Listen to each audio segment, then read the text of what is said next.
ഒരു കാരണവശാലും ചേലക്കര ഉപതെരഞ്ഞെടുപ്പിൽ രമ്യ ഹരിദാസ് ഇത്തവണ മത്സരിക്കരുത്. അതിനായി പരമാവധി പണിയുമായി ഇറങ്ങിയിരിക്കുകയാണ് പാലക്കാട്ടെ DCCയും കോൺഗ്രസുകാരും. കേരളത്തിൽ നിന്ന് മത്സരിച്ച കോൺഗ്രസുകാരിൽ ആകെ തോറ്റത് കെ മുരളീധരനും രമ്യ ഹരിദാസും.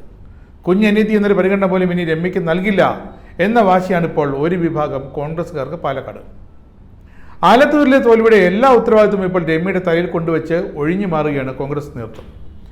20,111 വോട്ടിന്റെ ഭൂരിപക്ഷം നേടിയ കെ രാധാകൃഷ്ണൻ ആലത്തൂരിൽ ജയിച്ചതോടെ രമ്യയെ കോൺഗ്രസ് കൈവിട്ടു. LDF സീറ്റ് പിടിച്ച കേരളത്തിലെ ഏക മണ്ഡലമായിരുന്നു ആലത്തൂർ. തൃശൂർ BJP അങ്ങെടുക്കുകയും ചെയ്തു. ഇതോടെ കോൺഗ്രസ് രണ്ടിടങ്ങളിൽ പരാജയപ്പെട്ടു. പരാജയ കാരണത്തെ ചൊല്ലി DCCയും സ്ഥാനാർത്ഥി രമ്യ ഹരിദാസും തമ്മിലുള്ള തർക്കം ഏറെക്കുറെ പരസ്യവുമായിരുന്നു. ഇപ്പോൾ എന്താണ് രമ്യയോട് വീണ്ടും പാലക്കാട് DCCക്കാർക്ക് ഒരു അകൽച്ച? സ്വാഭാവികമായും തോറ്റ രണ്ടുപേർ കെ മുരളീധരനും രമ്യ ഹരിദാസും.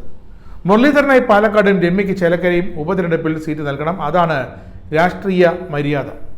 മുരളീധരൻ എവിടെ നിന്നാലും തോറ്റാലും അല്ലെങ്കിൽ സ്വന്തം കൃപാകടാക്ഷം കൊണ്ട് ജയിച്ചു വന്നാലും പ്രശ്നമല്ല. രമ്യ അങ്ങനെയല്ല. ആലത്തൂർ ലോക്സഭാ മണ്ഡലം നോക്കി നടത്തിയതാണ് രമ്യ. അപ്പോൾ രമ്യ ചേലക്കര നിന്നാൽ ഇത്തവണ നിയമസഭയിലേക്ക് ജയിച്ചേക്കാം എന്നൊരു ധാരണ KPCC നേതൃത്വത്തിനുണ്ട്. എങ്കിൽ അത് പാടില്ല, അത് നടക്കാൻ പാടില്ല, അത് അനുവദിക്കില്ല എന്നാണ് പാലക്കാട് DCCയിലെ ഒരു വിഭാഗത്തിന്റെ നിലപാട്. രാഹുൽ മാങ്കൂട്ടത്തെ തെക്ക് നിന്നും പാലക്കാടേക്ക് ഉപതെരഞ്ഞെടുപ്പിന് കെട്ടിയിറക്കാൻ തങ്ങൾക്കറിയാമെങ്കിൽ രമ്യയെ തെറിപ്പിക്കാനും അറിയാമെന്നാണ് DCCയിലെ ചില വമ്പന്മാർ ഇപ്പോൾ വീമ്പിളക്കുന്നത്. കാരണമുണ്ട്. പാലക്കാട് മത്സരിക്കുന്നത് BJPയുടെ കൃഷ്ണകുമാർ ആയിരിക്കും. ഏതാണ്ട് ഉറപ്പിച്ചു കഴിഞ്ഞു. കോൺഗ്രസിലെ ഒരു വിഭാഗത്തിന് കരാറുണ്ട് ലോക്സഭാ തെരഞ്ഞെടുപ്പ് കാലത്ത് തന്നെ. എന്താണ്? പാലക്കാട് ഉപതെരഞ്ഞെടുപ്പിൽ BJP സ്ഥാനാർത്ഥിയെ ജയിപ്പിച്ചു കൊള്ളാമെന്ന്. അതുകൊണ്ടാണല്ലോ വടകര ഷാഫി പറമ്പിൽ പാട്ടും പാടി ജയിച്ചത്. അതുകൊണ്ടാണല്ലോ ഇത്തവണ അവിടെ പാലക്കാട് VK ശ്രീകണ്ഠൻ വീണ്ടും ജയിച്ചത്. അപ്പോൾ ആലത്തൂരിൽ മത്സരിച്ച BJP സ്ഥാനാർത്ഥി സരസുവിന് ഇത്തവണ വോട്ട് വീതം അവിടെയും കൂടിയിരുന്നു.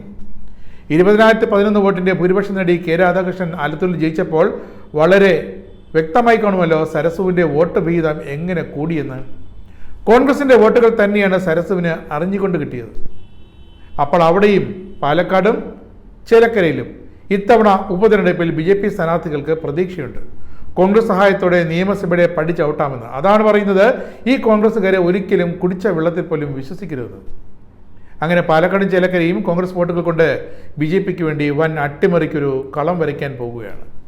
അത് പ്രതീക്ഷിച്ച് സർവ്വസന്നാഹങ്ങളുമായി ഒരുങ്ങിത്തന്നെ നിൽക്കുകയാണ് ഇടതുപക്ഷവും. കാരണം ഇതവർ തിരഞ്ഞെടുപ്പിന് മുന്നേ കണ്ടതാണ്.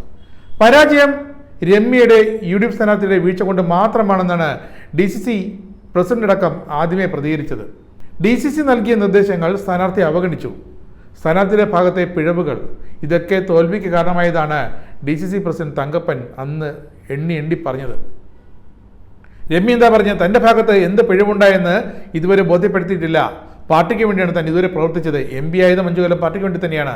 അങ്ങനെയാണ് രമ്യയുടെ പ്രതികരണം. പക്ഷേ ആരും അത് കേട്ട മട്ടെടുത്തില്ല. പരാജയ കാരണം വിലയിരുത്തും മുമ്പേ സ്ഥാനാർത്ഥിയുടെ പിഴവാണെന്ന് കണ്ടെത്തിയത് എന്തിൻ്റെ അടിസ്ഥാനത്തിലാണെന്ന് രമ്യയ്ക്കൊപ്പം നിൽക്കുന്ന നേതാക്കൾ ചോദിക്കുന്നു. ഉത്തരമില്ല. രമ്യ ഹരിദാസ് പരാജയപ്പെട്ടതോടെ അതിന് ഉത്തരവാദികൾക്കായവർക്കെതിരെയും ഒപ്പം നിന്ന പരാജയപ്പെടുത്തിയ നേതാക്കൾക്കെതിരെയും കർശന നടപടി ഉണ്ടാകുമെന്ന് അന്ന് ഫലം വന്നപ്പോൾ DCC നേതൃത്വം പറഞ്ഞിരുന്നു. പിന്നെ അവരതിൽ നിന്നൊക്കെ പിന്മാറി. കൃത്യമായ സംഘടനാ പ്രവർത്തനം ഉണ്ടായിട്ടും സ്ഥാനാർത്ഥിയുടെ നിസ്സഹകരണമാണ് മണ്ഡലം നഷ്ടപ്പെടാൻ ഈടാക്കിയതെന്ന അഴകുഴമ്പൻ വിലയിരുത്തലാണ് ഇപ്പോൾ DCC നേതൃത്വം നൽകിയിരിക്കുന്നത്.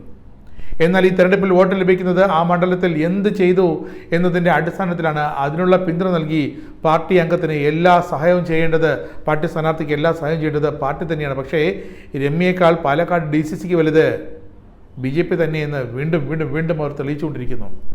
ഇനി അധികം താമസിയാതെ ചേലക്കരയിലും പാലക്കാടും ആ ഒരു അടുപ്പം, BJP കോൺഗ്രസ് അടുപ്പം, അത് വീണ്ടും വ്യക്തമാകും.